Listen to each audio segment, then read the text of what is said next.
Damos la bienvenida a todos los presentes a este encuentro que se enmarca en los festejos del cincuentenario de la Escuela número 2040, Lina Beck-Bernard. Es un honor contar con la presencia de autoridades gubernamentales, referentes de diversas instituciones educativas, otras instituciones de la comunidad y público en general.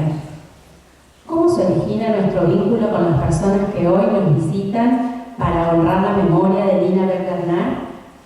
Casi de casualidad, por aquellos tiempos post-pandemia, dos personas de la escuela, invitadas a un encuentro virtual dedicado a revalorizar figuras femeninas del ámbito provincial, escuchan con asombro la disertación de Adriana, que con pasión narraba los aportes excepcionales de Lina por su paso a nuestras tierras, su legado social, sus luchas, su arte, sus escritos, plasmados en trabajos de investigación a través del portal Lingo y su programa de estudios sobre migraciones de la Facultad de Humanidades y Ciencias de la Universidad Nacional del Litoral. Inmediatamente se entabló un vínculo con Adriana para dar a conocer que nuestra institución llevaba nada más ni nada menos que el nombre de Lina Beck-Bernard. Adriana no dudó en acercarse a San Carlos junto a otros colegas de trabajo, conocer la escuela y regalarnos en esa jornada una emotiva charla sobre Lina. Ese día se gestó la idea de que tan valioso aporte hacia la figura de Lina, esposa del fundador de la colonia San Carlina, Carlos Beck, debía ser compartido con toda la comunidad. Los 50 años de la escuela son la excusa perfecta para reunirnos y celebrar nuestra historia, la historia de la colonia San Carlina, y honrar la memoria de Lina Beck-Bernard, poniendo en valor todos sus aportes a la sociedad, su legado a través de obras literarias y pictóricas. Nos complace presentarle a las disertantes Cavalier Magister Adriana Crona y profesora Verónica Cerati para compartir con nosotros la charla Lina Beck-Bernard, cronista y artista de la inmigración. Hacemos mención de algunos de sus logros académicos y profesionales más destacados. Adriana Cristina Crona es Cavaliere de la República Italiana, del Ordine della Stella d'Italia, otorgado por la Presidencia dello Stato Italiano. Magíster en Docencia Universitaria de la Universidad Nacional del Litoral. Profesora de Letras y profesora de Italiano. Titular ordinaria de Literatura Francesa e Italiana, Literaturas Germánicas y Seminario de Literatura Comparada en la Facultad de Humanidades de la Universidad Nacional del Litoral y profesora titular transferida de Literatura Francesa e Italiana, profesora de Lengua y Literatura. Traducción literaria y literatura italiana 1 en el profesorado y traductora de italiano de la FASIX UADE. Es investigadora y creadora y directora del portal virtual de la memoria gringa, del programa de estudios sobre migraciones Lina y Charles Beck-Bernard y del laboratorio de materiales orales.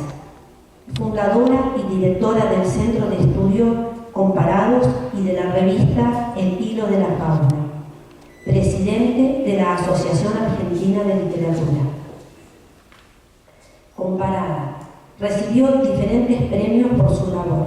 Autora y editora y traductora de 23 libros y más de 150 artículos publicados en revistas y libros en Argentina y otros 10 países extranjeros.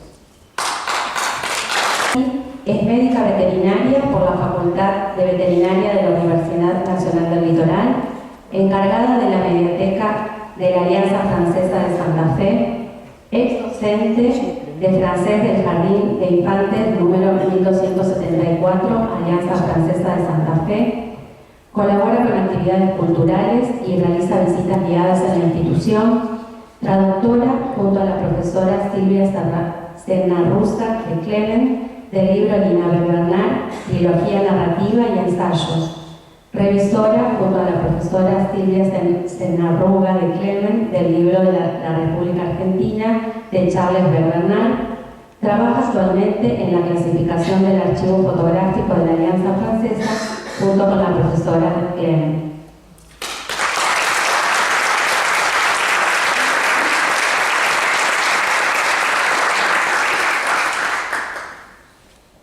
Queremos hacer una mención especial al Gobierno de San Carlos Centro, al señor Intendente Juan José Placenzotti, quien desde el primer momento se sumó a la concreción de esta propuesta cultural. Muchas gracias, Juan José, en nombre de toda la comunidad educativa. Lo invitamos, si lo desea, a compartir unas palabras.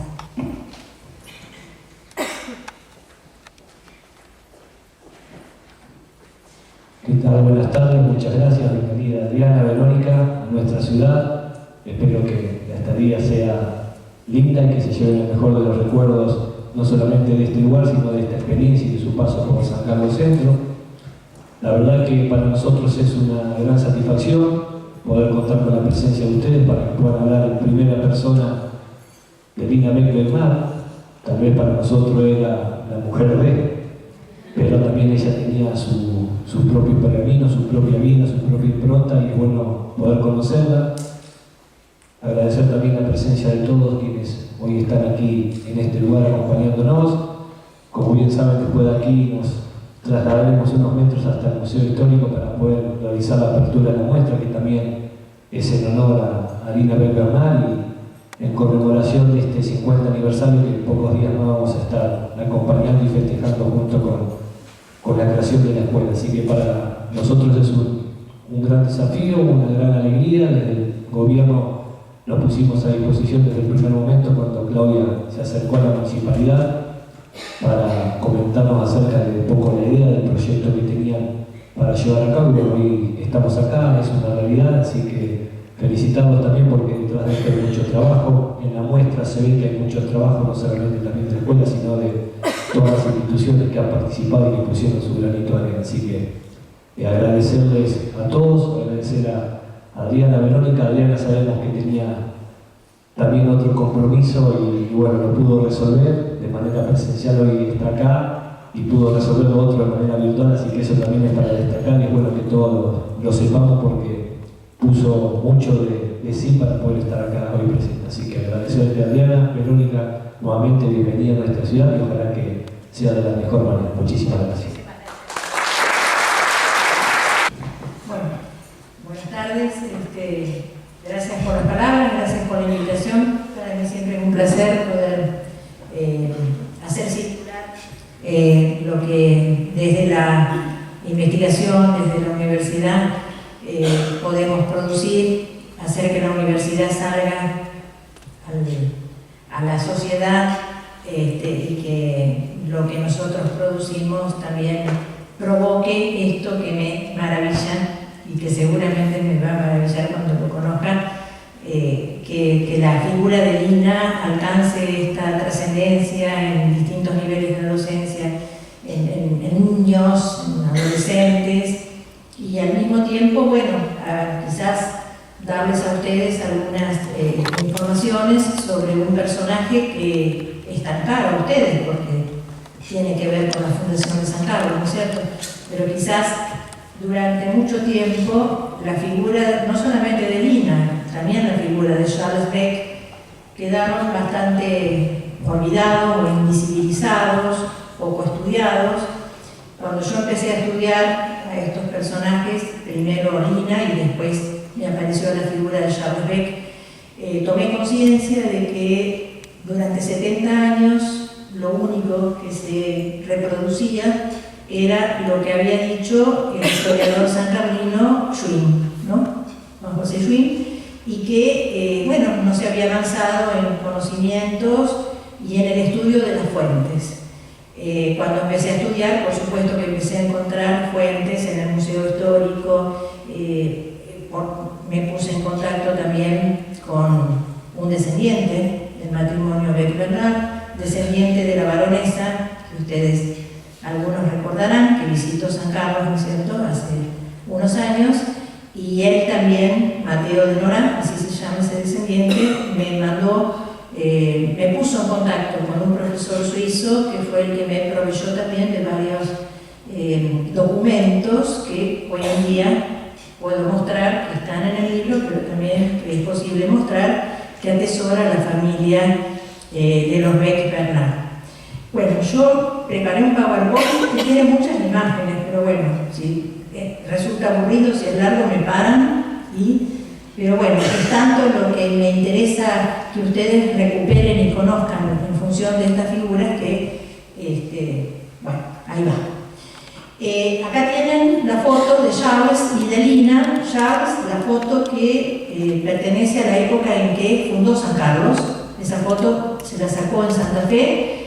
Charles Beck era holandés en realidad, pero ustedes saben, vivía en Suiza en el momento que Aarón Castellano va a Suiza a contratar las primeras 200 familias que van a fundar Esperanza. Charles Beck va a pertenecer a esta empresa de inmigración que se va a llamar Beck Herzog, que es la que va a firmar, hacer los contratos de la mayor cantidad de estas 200 familias que van a llegar a Esperanza. Eso, entre el 1854 y 1856, las familias llegan a fundar Esperanza en 1856 y en enero de 1857 el matrimonio Beck-Bernard llega a Santa Fe con 2 hijas. Esto lo voy a subrayar porque Schwinn aventuró una idea falsa de la cantidad de hijos que tuvieron y por qué Lina se volvió 2 años antes que su marido. Entonces, en 1857 Charles Beck llega con Lina, con sus 2 hijas, se radica en Santa Fe, firma un contrato de colonización con el gobierno provincial que le entrega estas tierras y Charles Beck inmediatamente empieza a fundar San Carlos. Ellos se radican en la ciudad de Santa Fe. Estas fotos, por ejemplo, son fotos que me mandó el descendiente, ¿no? Son fotos que atesoraban de Lina ya anciana, mientras que esta foto es una foto que Lina se saca en Santa Fe y que le dedica a la señora Isabel de Soto en obsequio de su amiga Lina Beck, julio 1862. Esta señora, Isabel San Ginés de Soto, era la propietaria de la casa donde la familia Beck se radica en Santa Fe, en lo que hoy se conoce en Santa Fe, la Plaza Mayor, ¿no es cierto?, donde hoy es Tribunales. Ahí estaba la casa donde ellos van a vivir, ¿no es cierto?, que es esa casa que tiene ese balconcito, ¿no? Por eso se llama la Casa de Alto, porque ella tenía como esa terracita y todo lo que ella después cuenta en su libro de viajes, El río Paraná, y cómo mira los patios de las casas, cómo viven las mujeres, todo lo que era la vida de la Santa Fe colonial, ella dice lo hace desde la Casa de Alto, ¿no? Desde la terraza. Esta casa entonces, hay como una controversia, hay quien dice que la casa pertenecía a la señora de Soto, hay quienes dicen que pertenecían a Tiburcio Aldao. De todos modos tenemos la suerte de saber que vivieron en esa casa y gracias a don Paredes, Florentino Paredes, que va a ser un hombre maravilloso para quienes estudiamos la fuente, que se ocupó de buscar conservar fotos, y eso es un patrimonio enorme para nosotros. Podemos ver esta foto que fue sacada por el primer fotógrafo radicado en Santa Fe, Giuseppe Tappa, que fue importantísimo para la documentación de lo que fue esa época, ¿no? La época en los inicios de la colonia. Bueno, otra, es la misma foto, pero que le van poniendo algunos aditamentos para que podamos saber. Así era la plaza de Santa Fe. Así podemos imaginarnos que era la mirada que podía proyectar Lina desde su balcón. Y por ejemplo, en el libro El río Paraná dice: dominamos la Plaza Mayor con sus 2 grandes iglesias y el cabildo o ayuntamiento, vasto edificio de terrazas con galerías y pórticos abiertos. Las calles rectas dejan ver a trechos los naranjales, limoneros y durazneros de las huertas. Hermosas palmeras agitan sus elegantes penachos por encima de los naranjos. La atmósfera transparente, la luz admirable y el cielo de un azul espléndido dan a los objetos un aspecto lúcido y dorado, destacándolos con relieves incomparables.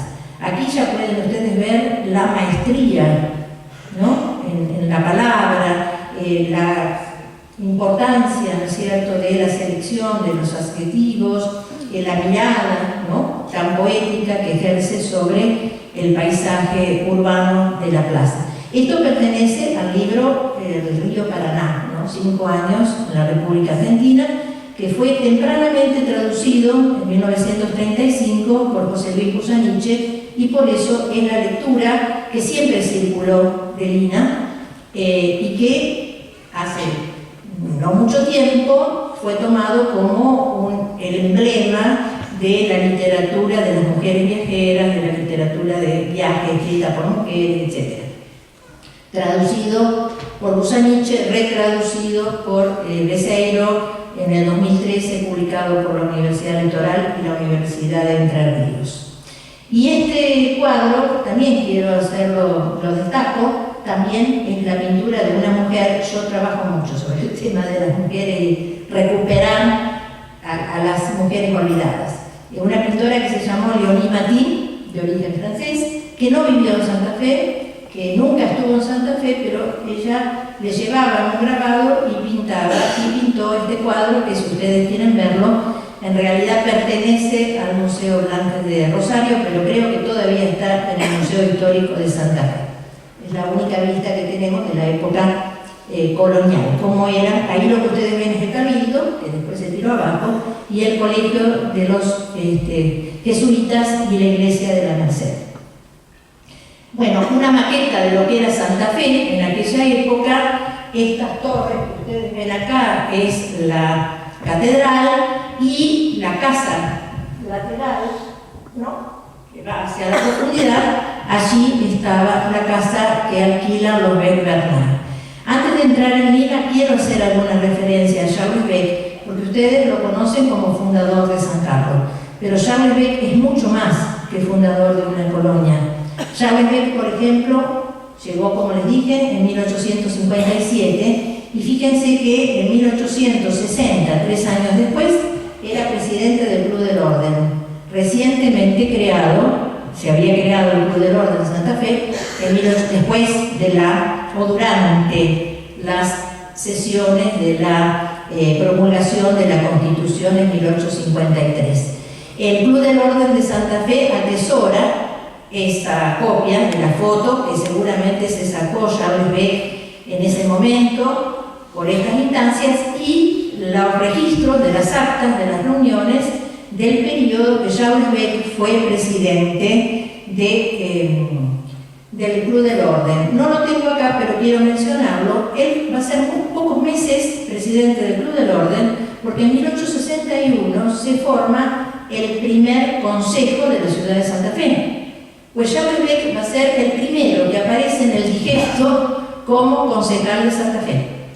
Va a ser concejal durante el periodo en que va a seguir permaneciendo en Santa Fe, y bueno, Laura Espina, una querida amiga y que ha sido concejal y que estudia y está recuperando los digestos, me consiguió ese documento de 1861. Ahora, Charles Beck no solamente fundó San Carlos, sino que él también se documentó, estudió, y cuando volvió a Suiza escribió libros. ¿Por qué?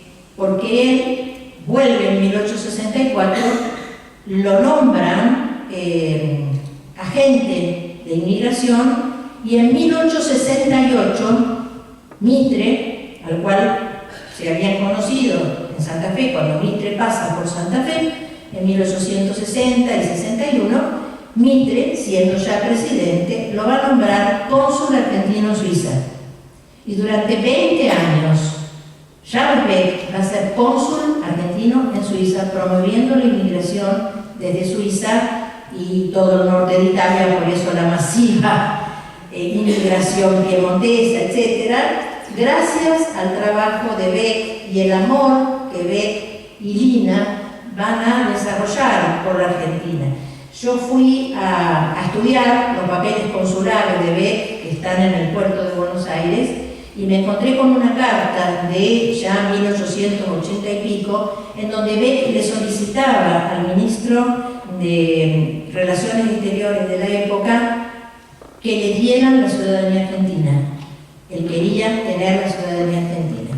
Y otra cosa que, para que entiendan por qué hay que mirar las cosas de otra manera, en el archivo histórico de Santa Fe encontré un documento, un archivo del año 1899-1900, en donde Charles Beck, que muere en 1900, pero antes, previamente, en 1886-87, inicia un expediente a través de su apoderado, que era Santiago Denner, que vivía en Esperanza, inicia una manifestación al gobierno de la provincia de Santa Fe diciéndole que él, que todavía tenía tierras en la provincia de Santa Fe, junto con la viuda del SOC, había visto que parte de esas tierras no le pertenecían, eran tierras fiscales, y le avisaba a la provincia de Santa Fe de esta circunstancia. En el interín, Charles Beck muere y luego en el documento aparecen las herederas. Y las herederas de Charles Beck en 1900 eran 3 mujeres, 3 hijas. Entonces, después volvemos a esta circunstancia. Bien, él entre las cosas que escribe es La República Argentina, libro que nosotros hemos editado en la versión, la traducción al español hecha por la suegra de Gastón Gori, primer gran historiador y productor de conocimientos sobre todos estos procesos inmigratorios. Y acá Verónica me acompaña porque ella trabajó junto con Silvia Clemán en la adecuación. No sé si quieres decir algo. No, o sea, simplemente que realmente cuando empezamos a leer el libro, que la primera traducción era maravillosa porque lo hizo una señora que no tenía conocimientos académicos, pero igual fue una traducción magnífica. Realmente quedamos maravillados con el libro porque pensamos, digo, si yo viniera de Suiza a Argentina, podría hacerme una casa acá y venir con lo justo, porque hasta qué tenía que traer en el baúl, cuánta semilla, qué equipo de labranza, cuántos pares de zapatos, cuánta plata tenía que traer. Realmente un libro absolutamente increíble. Y además, yo misma viviendo acá en Argentina, aprendí cosas de Argentina que realmente desconocía. La verdad que para nosotros fue realmente magnífico el trabajo. Una cosa que nos dice Charles Beck es que en Santa Fe se cultivó tabaco, vid y algodón. ¿Ustedes sabían eso? Yo no, y soy santafesina de pura cepa. Hubo cultivo de algodón, ¿cuándo? En la época en que hubo mano de obra esclava, ¿no es cierto? La vid, el mismo, dice qué es lo que tiene que hacer, cómo tiene que plantar, a dónde lo tienen que plantar. Bueno, todo eso que se perdió y que la historia oficial no recupera. Le contaba al intendente que, a su vez, Lina, en su libro, cuando habla del brigadier López, dice que es negroide. Y los historiadores de Santa Fe van de retro. ¿Cómo va a ser negroide el brigadier? Y sí, claro que sí que puede haber sido. Cuando uno mira el único grabado que existe, pintado por Charles Pellegrini, ¿no? Que venía el pintor y arquitecto que fue el padre después de Carlos Pellegrini, el primer presidente, mandado por Rosas, el único grabado que existe del brigadier, su cara y la cara del hermano del brigadier también, ¿no? El famoso que tenía las manchas de viruela, ¿no es cierto? ¿Por qué no? Puede haber sido negro. Pero bueno, hay una historia en esos libros que la historia oficial no nos han contado y que podemos descubrir. ¿Qué pasa? Que Lina y Charles se documentaron juntos. Mientras vivían aquí en Santa Fe, ellos tuvieron la oportunidad de ir aprendiendo, de ir escuchando, de ir documentándose. Charles va a escribir el río de la República Argentina, pero también, recién estaba contando a alguien, también escribe en alemán, porque Charles escribía en francés y en alemán.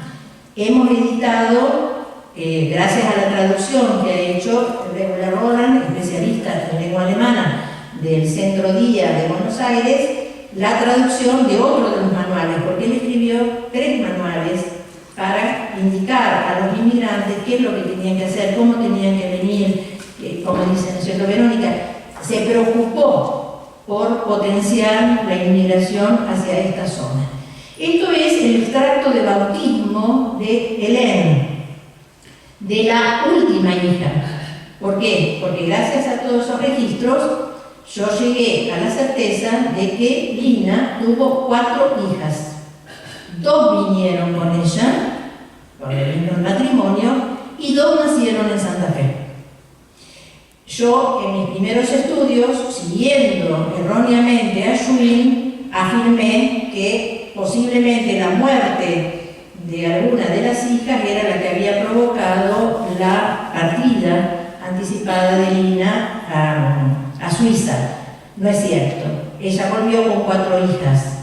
2 nacieron en Santa Fe y la última, Hélène, de la cual aquí en San Carlos encontré el acta de bautismo, porque como eran protestantes, fue bautizada en la iglesia aquí, protestante, es la ascendente de este señor Mateo de Nogar y de la baronesa que nos visitó a ustedes hace un tiempo.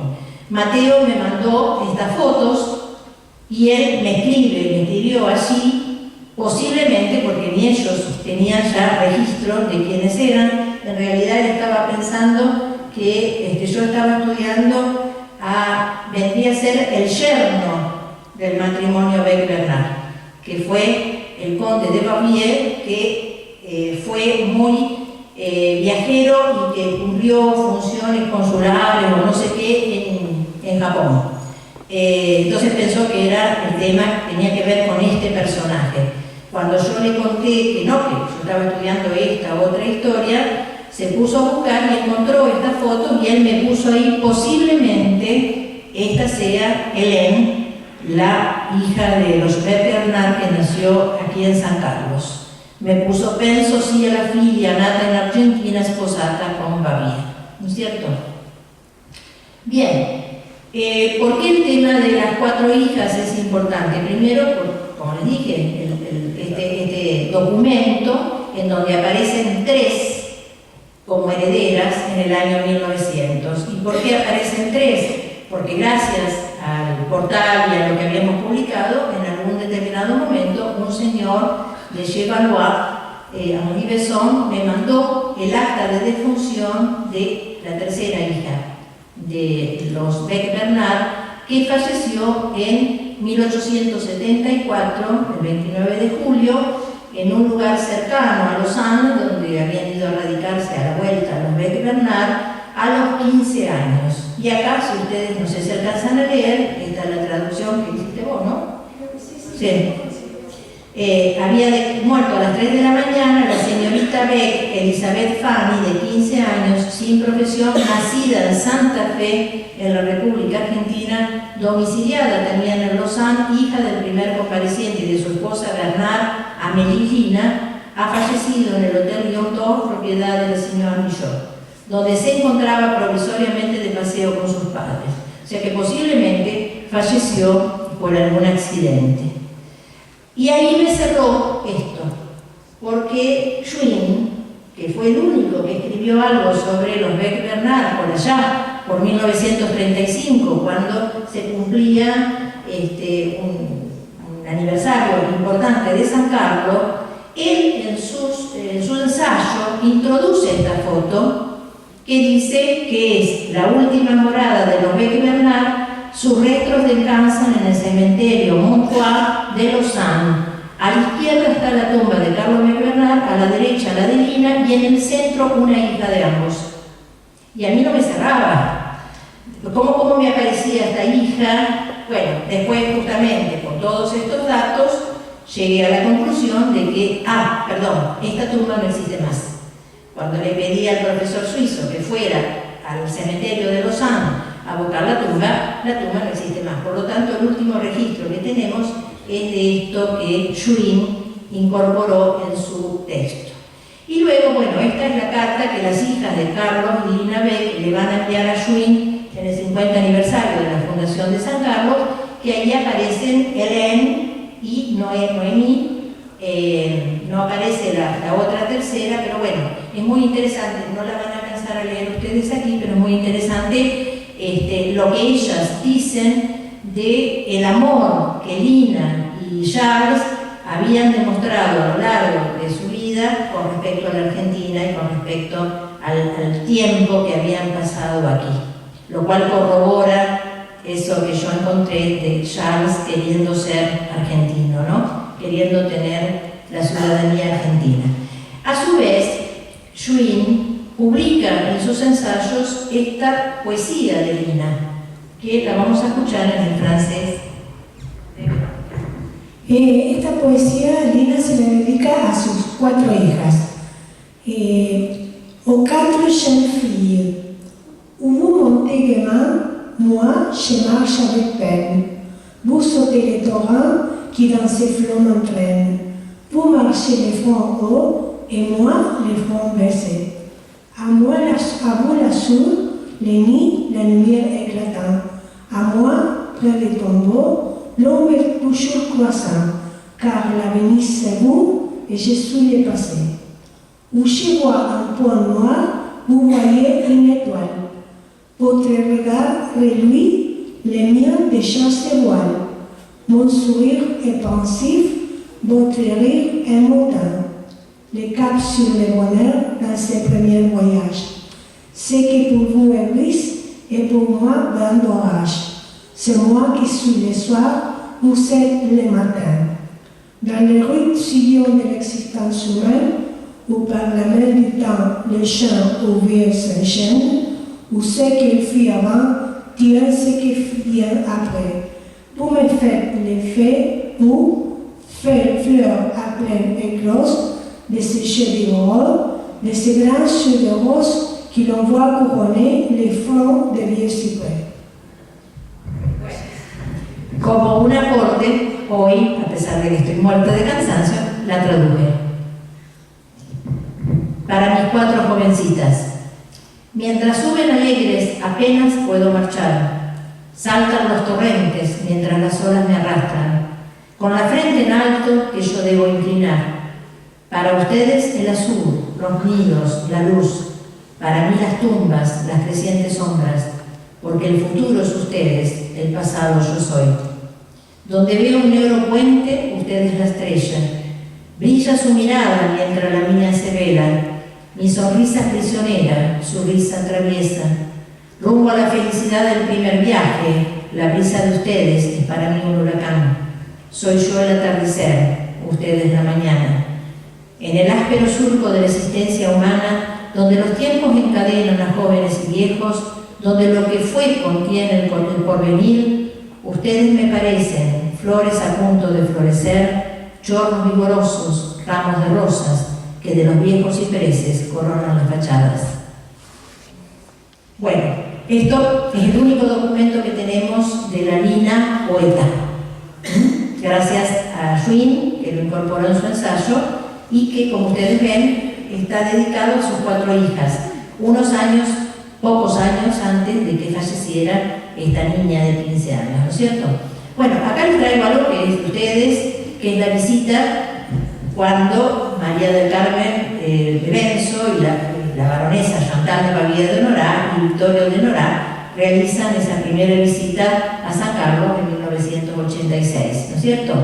Es el momento en que se presenta, ¿no es cierto?, el monumento de Carlos Beck Bernal en la Plaza de San Carlos en abril del 86, y que, bueno, esta señora, Hélène de Baviera, realmente, según me contaba su hijo, estaba pasó días muy bellos aquí en San Carlos y quedó muy enamorada de toda esta historia, ¿no es cierto?, que contenía su familia. Acá es otra foto de un segundo viaje, que fue en el momento en que se declara la intendencia, ¿no?, de San Carlos, y aquí está la baronesa con el hermano de la baronesa, Jacques de Baviera, cuando se declara entonces la ciudad de San Carlos. Y la visita a la estancia de Santa Rosa, que creo que todos ustedes saben qué es la estancia de Santa Rosa, ¿no? ¿Sí? ¿No? Ah, pero qué cosa. Tengo que venir de Santa Fe para mostrárselas. Bueno, la estancia de Santa Rosa tiene que ver con algo que ahora vamos, Los escritos de Lina. Nosotros, cuando quisimos hacer este trabajo, con un subsidio, con una partida de dinero que me ayudó, ¿no es cierto?, el descendiente, quisimos dar a conocer todo aquello que todavía no había sido traducido. Por lo tanto, tradujimos y publicamos las 3 novelas que Lina va a escribir, ambientadas en Santa Fe, y 3 ensayos que fueron muy importantes porque Lina, además de haber sido escritora, fue una gran activista social.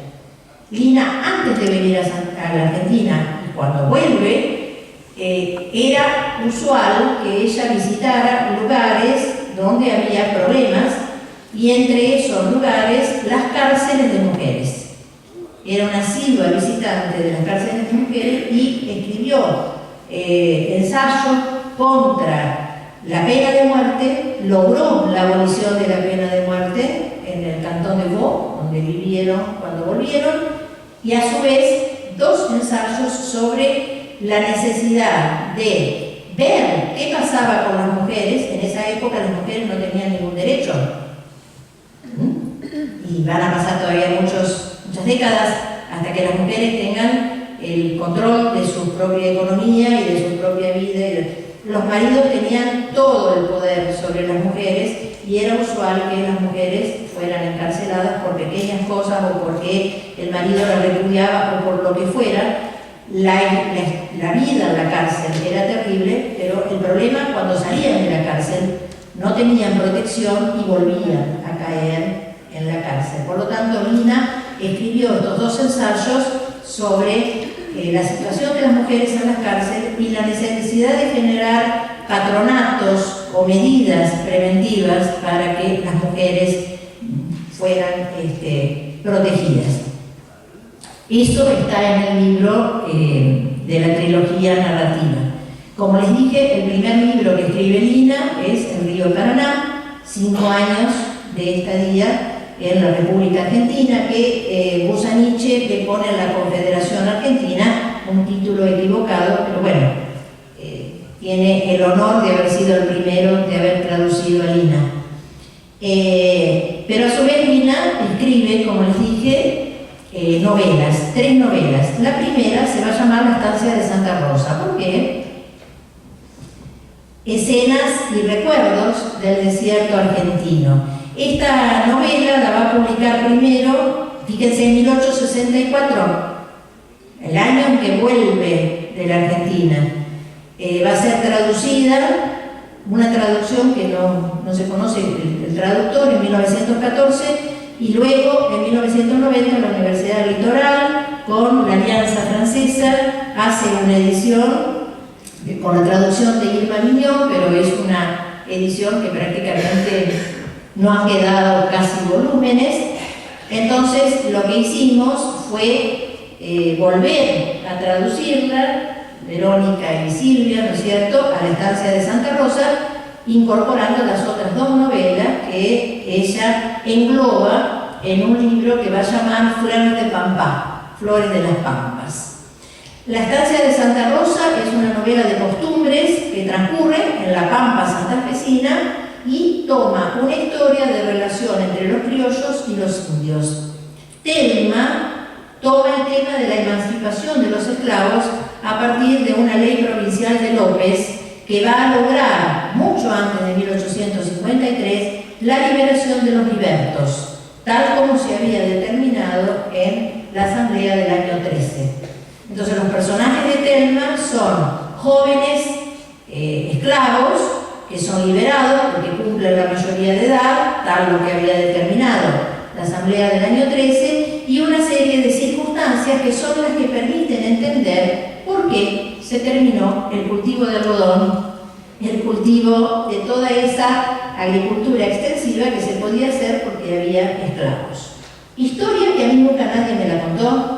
Parecería que en Santa Fe no hubo esclavos, que en Santa Fe no hubo otro modo de producción que no fuera la producción que trajeron los inmigrantes, y al mismo tiempo es deliciosa la novela de Telma porque transcurre en una zona cercana a la iglesia de Guadalupe, a lo que es la laguna de Guadalupe, y es muy interesante. Por ejemplo, otra de las cosas que fue para mí muy motivante, tenía que hacer un trabajo para un laboratorio con el cual estamos trabajando con Morelia, México, y el tema era la sirena, porque, bueno, donde está Morelia hay un lago que tiene forma de sirena, bueno, toda una historia que tiene que ver con la directora del laboratorio, y a mí siempre me había dado vuelta una escena que Lina narra de la sirena de la laguna Setúbal.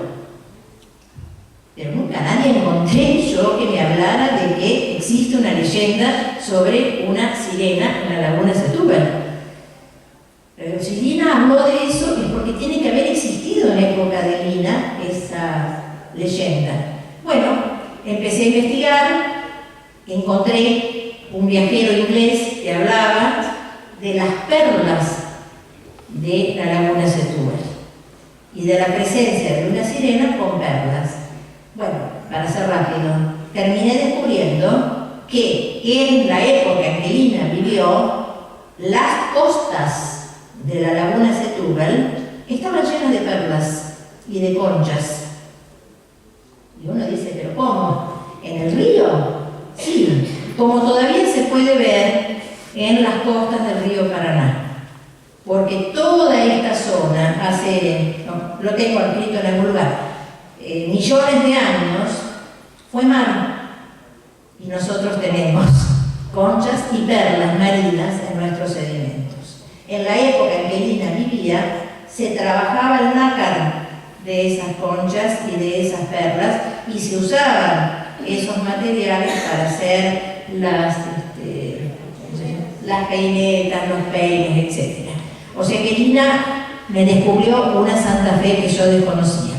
Y la tercera novela, Fray Antonio, es la historia de los misioneros franciscanos que van a ir a catequizar a los indios al Gran Chaco y la relación de los misioneros con los indios. También Lina tiene obra ensayística previa a venir.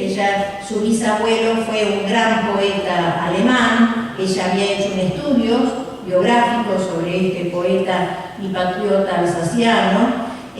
También, como les dije, lo de las prisiones. También ella establece relación con los grandes pensadores de la época, tanto es así que lo tenemos cargado en el portal.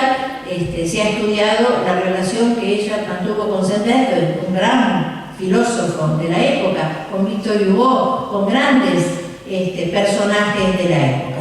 Pero bueno, quiero ir, también escribió para un periódico femenino que se llamó La Esperanza, de la cual todavía no encontré algún ejemplar, pero se sabe que entre 1873 y 74 escribió, y también en 1874 envió un informe a la sociedad suiza sobre la libertad condicional, sugiriendo la adopción del sistema anglo-irlandés. En la revista Le Monde está publicada la correspondencia entre Saint-Beuve y Madame Lina Beck-Bernard, y también se consigna el relato de la entrevista que él le va a hacer al filósofo el 17 de mayo de 1869, meses antes de la muerte de Saint-Beuve. Y su familia conservaba numerosas cartas con las personalidades que se escribían, como Giuseppe Garibaldi, Victor Hugo, Eliseo Reclus, Edgar Quinet, Jules Simon, Gabriel Monod, Ferdinand Wilson, Alejandro Serge y tantos otros.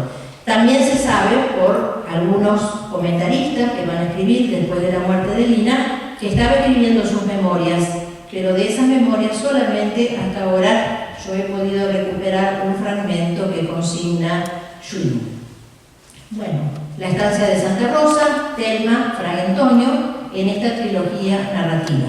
Dice Lina, el estudio de las costumbres que se va a leer no es una ficción. Tampoco termina como una novela, aunque a veces tenga la apariencia de serlo. Los personajes están tomados de la realidad. Son recuerdos, hechos reales que se han agrupado en un episodio característico de la vida hispanoamericana. Y de hecho, en la lectura de las novelas encontramos personajes históricos. ¿Reconocerán ustedes a este señor? Dice Lina, hay un momento en la estancia de Santa Rosa que un visitante inglés está circulando por estos campos y que se encuentra, mientras está queriendo llegar a la estancia de Santa Rosa, con este personaje. Dice: primero advirtió un hombre joven aún muy negro, de una estatura colosal, admirablemente proporcionado y de elegante silueta. Era un zambo, mestizo de sangre negra e india. Usaba la vestimenta de los gauchos y se envolvía con verdadera dignidad real en un magnífico poncho azul oscuro a rayas purpúreas, mezcladas con raros dibujos en negro y blanco. Apoyado en su lanza, en actitud de un descanso marcial, ese personaje hubiera servido de modelo a Phidias. Pastor, que lo conocía, se lo señaló a Sir Henry como el mayor de Nice, indio manso que comandaba la caballería de los indios auxiliares. O sea que introduce esta historia, la historia de esta zona, en su relato. Bueno, esta foto se la agradezco a María Luisa, ¿no es cierto? Es la historia, ¿no es cierto?, la pervivencia del mayor Denis, pero al mismo tiempo su relación con familias locales. Y esta otra, volvemos a la estancia de Santa Rosa. ¿Por qué? Porque la estancia de Santa Rosa existe, la han podido llevar a la Baronesa porque existe y está muy cerca de acá, ¿no? Está en Santa Clara de Buenavista, pertenece a la familia Pujato. ¿Por qué pertenece a la familia Pujato?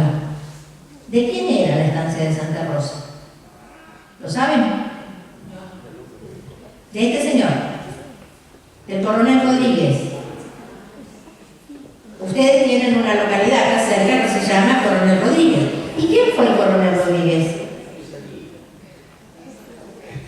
Un soldado de Urquiza que se destacó en la batalla de Cepeda. Urquiza lo nombró prefecto de la marca de Coronda, le dio todas estas tierras para que controlara, y en 1854 el coronel Rodríguez construye la estancia de Santa Rosa, construida en 1854, 3 años antes de la llegada de los Beck Bernard.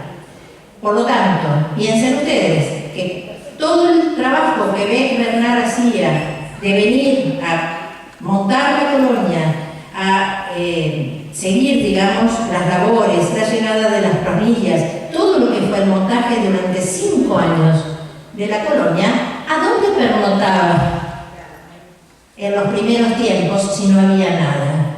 En la estancia de Santa Rosa.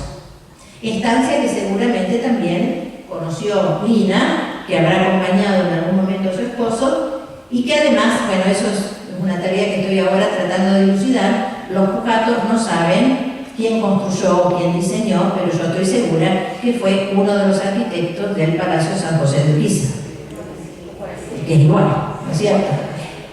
Además, yo la visité a la estancia, en las paredes hay cartas de Urquiza, hay una historia viva que la familia Pujato tiene, que yo les dije, búsquense un historiador, por favor, y hagan un archivo con todo esto. Bueno, ahí tienen la placa que dice Estancia Santa Rosa, fundada el 4 de septiembre de 1854 por el coronel de la Nación, don José Rodríguez.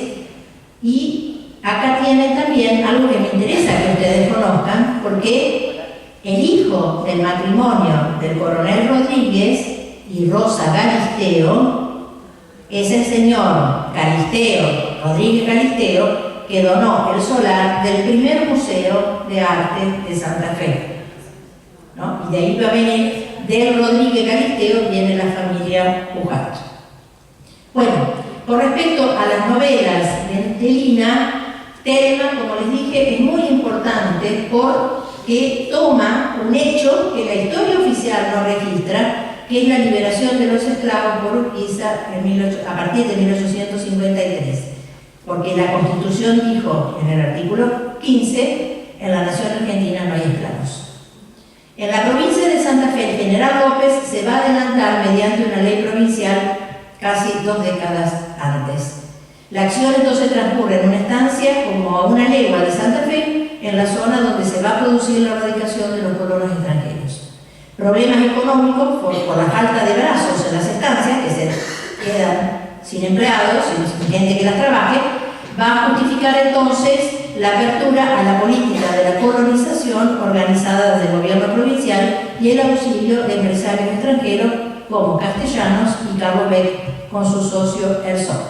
Pero acá viene la tercera, que es muy interesante, que es Fray Antonio, que trata sobre la evangelización de los indios del Gran Chaco argentino. La autora ubica la escena en el convento de San Lorenzo, franciscano, donde reside un fraile franciscano que es encomendado a recorrer y llevar la palabra de Dios al desierto. Antes de partir en su último viaje, Antonio deja en manos de don Justo Remendi, un capitán de navío que se repone en el convento de un naufragio en el Paraná, un relato de su vida a través del cual descubrimos que en realidad es un italiano nacido en un pueblito cercano a Génova. Lina ficcionaliza al modo romántico de la época una historia de amores trágicos. O sea, es muy interesante porque ahí aparece la vida de los indios, la cautiva, la relación entre el poder y los indios, pero aquí es muy interesante cómo ella logra mostrar vida y costumbres de los indios de la zona de San Javier y ponderar, a pesar de que ella es protestante, la organización de las acciones evangelizadoras. Incorpora el tema de la cautiva, que no es muy común en la literatura local, mientras pinta a las mujeres indias con connotaciones respetuosas y superadoras. Todos los textos de Lina se ocupan por poner el acento en la revalorización de la mujer en todos sus órdenes. Ahora, ¿qué tiene que ver con San Carlos? Esto. ¿Saben quién es Constancio Ferrero de Cabú, no es cierto? Acá tenemos una estudiosa. ¿Por qué? Con Giancarlo Oliver, ¿no es cierto? ¿Por qué? Porque Lina y Charles Beck contaron con documentos que le proveyó este primer capellán de San Carlos, que a su vez estaba cumpliendo estas funciones de catequización, que es el que le va a proveer todos los datos que después Charles va a volcar en la República Argentina, Lina en el libro de viaje, El río Paraná, pero también en esa reficcionalización, revisión que va a hacer de lo que es el mundo de los indios en nuestra zona. Dice Lina: para conocer a los indios escuchemos al padre Constancio a través de las notas que nos hizo llegar y que tradujimos al español. Ella tradujo al español.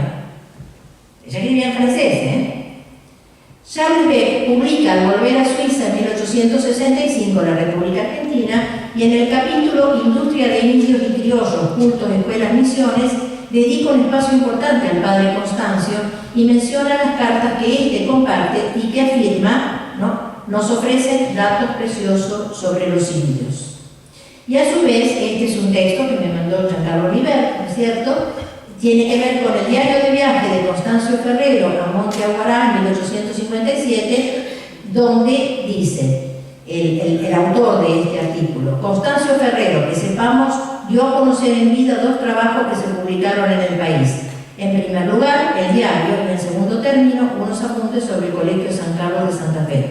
Hay un tercer escrito, más breve que el diario, incluido en el libro de Lina Beck-Bernard, publicado en París en 1864. Este escrito fue redactado a pedido de la fina escritora que residió durante 5 años en Santa Fe, quien quiso conservar una información fiel sobre los indios que habitaban el territorio circunvecino a la ciudad donde había residido, y nada más fiel que la información suministrada por quien había vivido en contacto constante con ellos. O sea que, bien por Constancio Ferrero, que ustedes saben, murió en Goya, pero después ustedes lo trajeron y está enterrado aquí en San Carlos, creo que en la iglesia, claro. Entonces, bueno, un homenaje a Constancio Ferrero.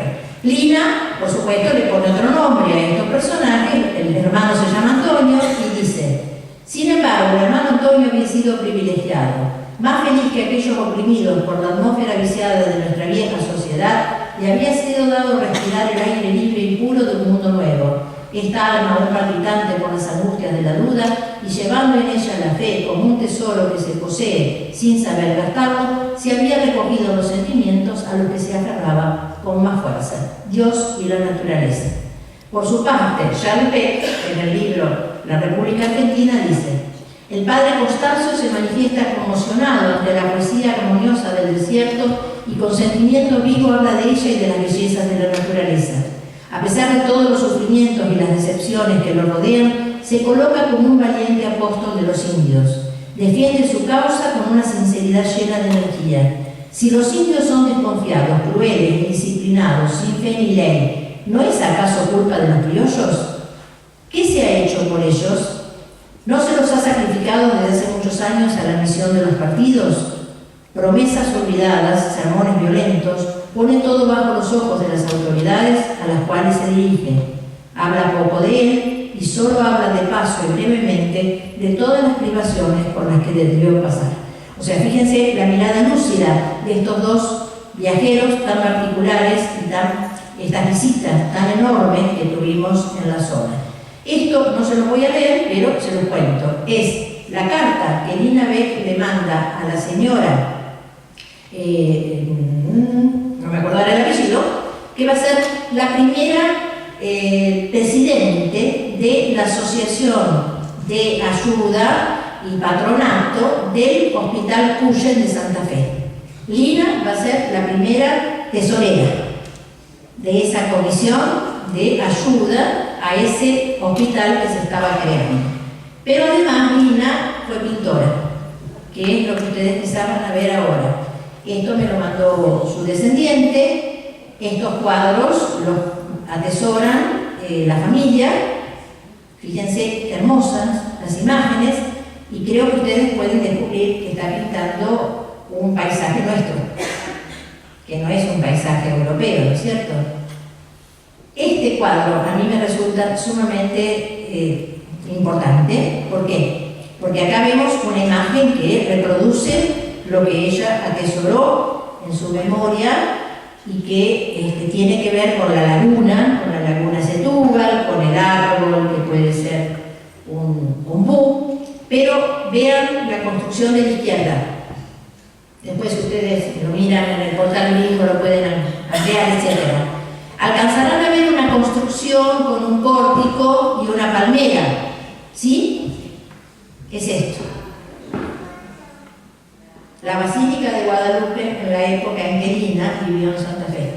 Que ya estaba la famosa palmera que después se va a tronchar. Fíjense que el pórtico, ¿no es cierto?, tiene esa forma un poco morisca, ¿no es cierto?, y que es lo que ella había conservado en su memoria y deja reflejado. Por supuesto, esto ya no existe, existe la basílica con toda esa estructura gótica, ¿no es cierto?, etc.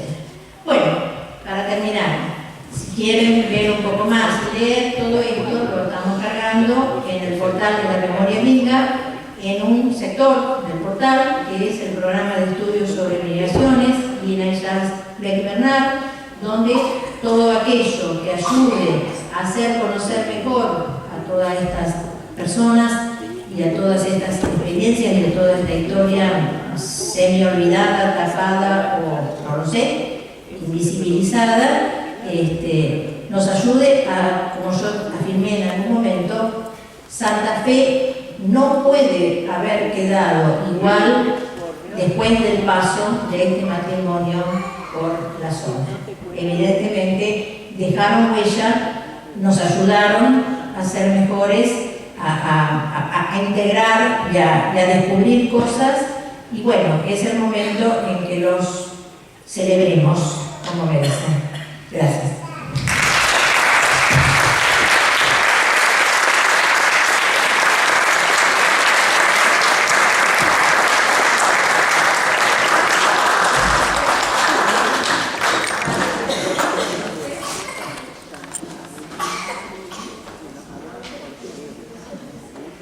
Queremos expresar nuestro más sincero agradecimiento a Adriana y Verónica por compartir con nosotros sus conocimientos y pasión sobre la vida y legado de Lina Beck-Bernard.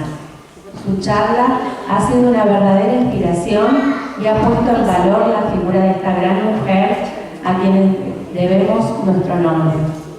Muchas gracias por unirse a nosotros en este festejo y por compartir su visión con nuestra comunidad. Aprovechamos este momento para hacer una entrega de un obsequio por su participación.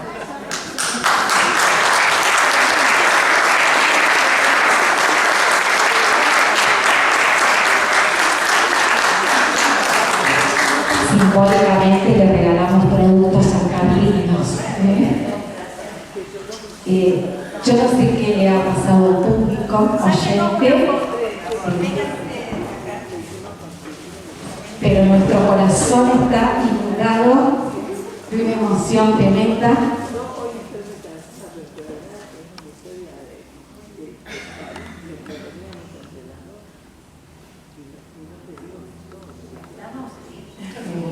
Porque realmente Adriana y Verónica son unas apasionadas de lo que hacen. Saben tanto de nuestra historia acá local y desde hace 2 o 3 años que de a poquito, contactándonos con Adriana, empezamos a darnos cuenta del valor que tenía Lina. Realmente, ¿no? Lina como luchadora y defensora de la mujer, como luchadora y esos cimientos, ¿no? que trataba de imponer en esa sociedad que no era fácil, ¿no? Para que la mujer avance en sus derechos. Y por ahí decimos, ¿no?, que por algo llevamos ese nombre como Escuela de la Modalidad. Escuela de la Modalidad que desde hace 50 años lucha por los derechos, también en su momento de minorías, ¿no?, de personas con discapacidad, y avanzando ahora estos nuevos paradigmas de plena inclusión. Y creo que ahí hay algo en común. Ahí están las semillas que yo digo, ellos han dejado. Ellos han ayudado y además lo que es la Fundación de San Carlos, que es un modelo, o sea, es la colonia modelo, de acá salió el modelo de todas las fundaciones competidores, ¿no? Y esa es la inteligencia de ella. Bueno, creo que tenemos que estar orgullosos de este matrimonio de Carlos y Lina, y bueno, y que nos invitan acá a seguir leyendo y estudiando en el portal.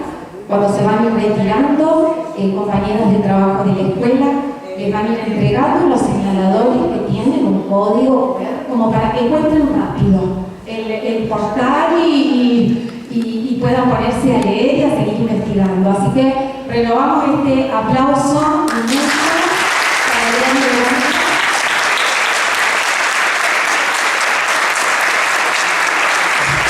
También para saber que hubo hombres como Chávez que eran avanzados a su época y que permitieron que su esposa, ¿no?, hiciera todo esto y bueno, realmente por eso yo reniego de la teoría de la quiebra de la compañía de Becker-Sock. La compañía de Becker-Sock no quebró, terminó de cumplir lo que tenía que cumplir, Beck se murió, pero siguió obligado por Mollenweider, por Santiago Denner, por las tierras, por las otras colonias que se fundaron como Humboldt, etcétera, ¿cierto?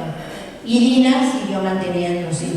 El gobierno nacional le daba a la empresa colonizadora, en el caso de Becker-Sock, en forma de pago de tierras. No, el gobierno nacional no existía en ese momento. Estamos hablando de 1856. Lo que fue es un acuerdo con el gobierno provincial. El gobierno provincial le entregó estas tierras, que además, cuando uno lee siempre, porque los argentinos le prometían una cosa, después le daban otra, le daban menos. O sea, Beck llegó y creo que tuvo que pelear como 8 meses, 9 meses, hasta que realmente le dieron la cantidad de tierras que le habían prometido, porque habían mandado a alguien que había hecho la mensura y la mensura no era la real. Bueno, lo mismo pasó también con Esperanza. Le habían prometido un lugar y luego le dieron 8 leguas más al noroeste para que sirviera de bastión para los indios. Y el coronel Rodríguez va a ser el que va a construir los primeros ranchos con sus soldados en Esperanza, porque era una zona todavía peligrosa. Pero no, el gobierno nacional todavía no existe. Eso se queda con tierra, porque al inmigrante después de tantos años le daban. Al inmigrante firmaba un contrato en donde le daban al llegar, eso es lo novedoso, importante de la empresa de Becker-Sock, es que cuando le daban la tierra, primero los preparaban. Acá habían construido como una especie de rancho de construcción donde los recibían, los educaban para el trabajo de la tierra, los ponían en contacto y luego iban destinando las concesiones. O sea, fue una cosa muy bien pensada, muy bien orquestada, y al mismo tiempo, cuando uno lee, que eso es milagro, maravilloso, los papeles de Beck, todo esto que él fue escribiendo día a día, cada vez que venía, visitaba, quién llegaba, qué familia, qué pasaba con cada cosa, los problemas también, porque hubo problemas de peleas, también de reclamos, etc. Todo eso, Beck lo dejó en manos de su ayudante, que era Santiago Denner. Bueno, primero Gollenreider y después Santiago Denner. Y Santiago Denner lo conservó en su familia en Esperanza. O sea que en la década de 1940, los descendientes de Santiago Denner tenían toda esta documentación y la estaban por tirar. Y ahí apareció Gastón Gori, y que estaba casado con una Denner, y entonces alguien le dijo, ¿qué, querés hacer algo con esto? Porque estaba todo en alemán, nadie entendía nada. Y entonces Gastón empezó a hacerle traducir a su suegro, que sabía algo de alemán, después a la suegra de la segunda mujer, que era de origen francés, le hace traducir el libro de Beck, y empieza a escribir. Durante 10 años Gastón Gori escribe una cantidad enorme de libros, que ustedes conocerán, la familia fundadora de San Carlos, bueno, no sé, inmigración, etc. Hay una cantidad enorme de libros y los papeles de Beck, donde uno puede ver quiénes fueron los fundadores de San Carlos, cuándo llegaron, cómo se radicaron, cómo fue el trabajo de introducirse, ¿no es cierto?, en la tierra. Pero esto lo saqué de gente que estudia la parte económica. San Carlos también fue muy potente porque Beck no hizo una distribución de tierra cerrada como hizo Castellano con concesiones cerradas, sino que las concesiones, cuando uno ve el mapa, son abiertas. Entonces, a medida que las familias iban creciendo, podían ir ocupando la tierra. Pero además, lo más importante, que es lo que va a traer la riqueza a San Carlos, es que cuando se declara la guerra con el Paraguay, que es en el momento en que empiezan a aparecer las máquinas pueden entrar a recoger el grano porque había apertura entre las concesiones y los campos. Entonces, inmediatamente las familias de San Carlos se enriquecen. Nosotros hemos elegido en el Centro Piemontés de Santa Fe, propusimos al gobierno provincial la declaración de la Semana de la Inmigración Piemontesa en la provincia de Santa Fe, que se celebra todos los meses de julio, desde el 4 al 10 de julio. Este año fue la segunda vez. ¿Por qué el 4 de julio? Porque, bueno, la fecha de fundación del Centro Piemontés de Santa Fe. ¿Por qué el 10 de julio? Porque el 10 de julio, yo encontré, está datada la llegada de Michele Taverna, que ustedes conocerán, ¿o no? Sí, el primer piemontés que tenemos datado, no solamente porque tenemos datado la llegada del barco con su familia, sino porque Beck menciona 4 familias piemontesas. Pero de Michele Taverna va a trabajar y va a mencionar cosas interesantes, y además Michele Taverna va a ser uno de los que rápidamente se va a enriquecer, va a tener casa de alto, ¿no? Va a donar el terreno para la escuela, donde ahora está el museo histórico, etcétera, ¿no es cierto? Va a tener el molino en San Agustín, todo ese tipo de cosas que uno por ahí las tiene, o no las sabe, o las tiene prendidas por alfileres, pero son procesos que nos permiten saber de dónde venimos y no dejarnos siempre colonizar por aquellos que nos cuentan desde la superestructura. Está ahí, en las decisiones que se tomaron. Y Beck es para mí una figura enorme que merece ser revalorizado, no solamente a nivel local, sino a nivel nacional. 20 años cónsul argentino en Suiza. ¿A cuánta gente promovió para que vinieran acá a habitarnos? ¿A cuántas familias? Hermosa la foto que tenés. Yo tuve la oportunidad de presentarla a la Condesa Capital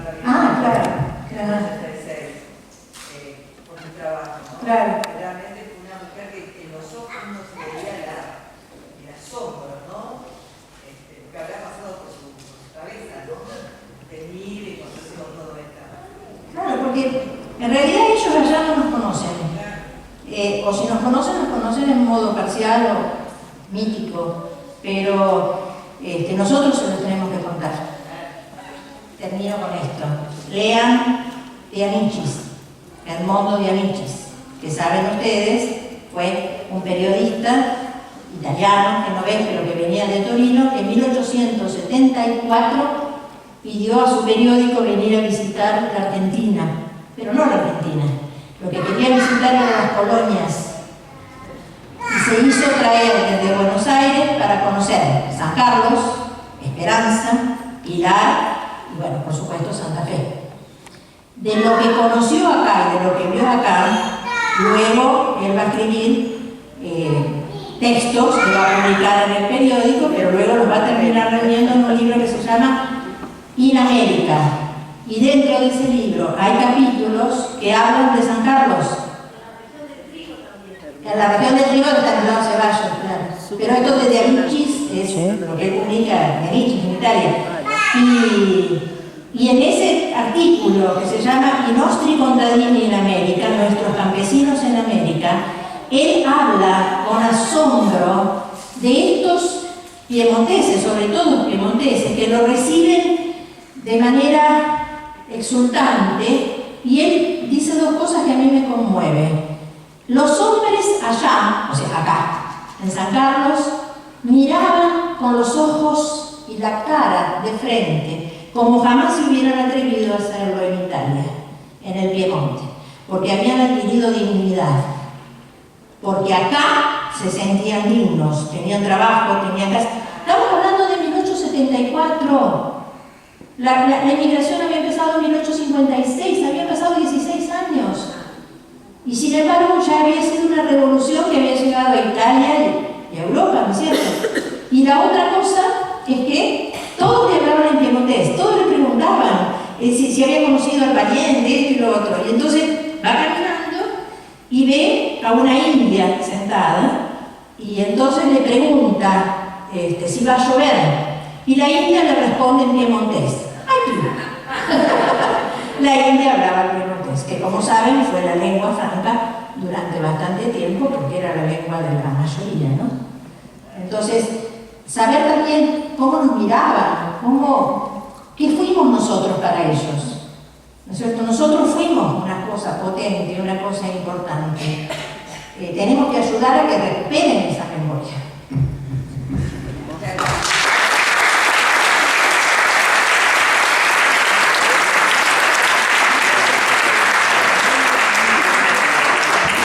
Agradecemos a todos por su valiosa presencia e invitamos a continuación a quienes quieran sumar. Buenas noches, en nombre de, por supuesto, de toda la comunidad educativa de la Escuela 2040, en nuestro 50 aniversario, le damos la bienvenida a todos los que hoy nos acompañan para poder inaugurar esta muestra en el Museo de la Colonia en homenaje a Lina.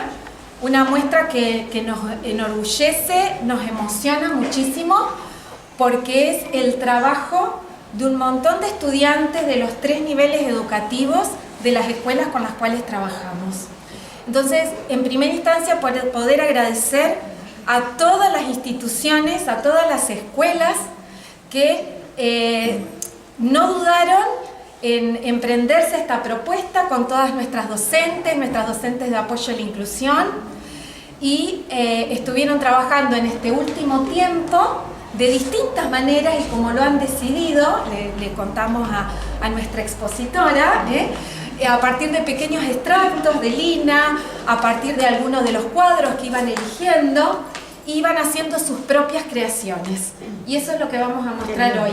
Así que Lina estuvo presente en muchas escuelas de nuestro territorio, en muchos espacios curriculares, y bueno, y eso nos emociona y nos enorgullece, y es una forma en educación de revalorizar la literatura, la alfabetización y el arte. Así que nada más que decir, un agradecimiento enorme a todas las comunidades educativas. Acá hay muchas directoras y docentes presentes, así que en nombre de la Escuela 2040 va nuestro enorme agradecimiento y reconocimiento a lo que, bueno, a que se han podido sumar. Gracias a Juan José, ya lo hemos dicho, que nos abrió siempre las puertas de la escuela. Gracias a Melina, que también nos brindó este cálido espacio y colaboró con un importante equipo de la Escuela 2040 que estuvo en este último tiempo también montando esta obra. Así que bueno, un fuerte aplauso para todos.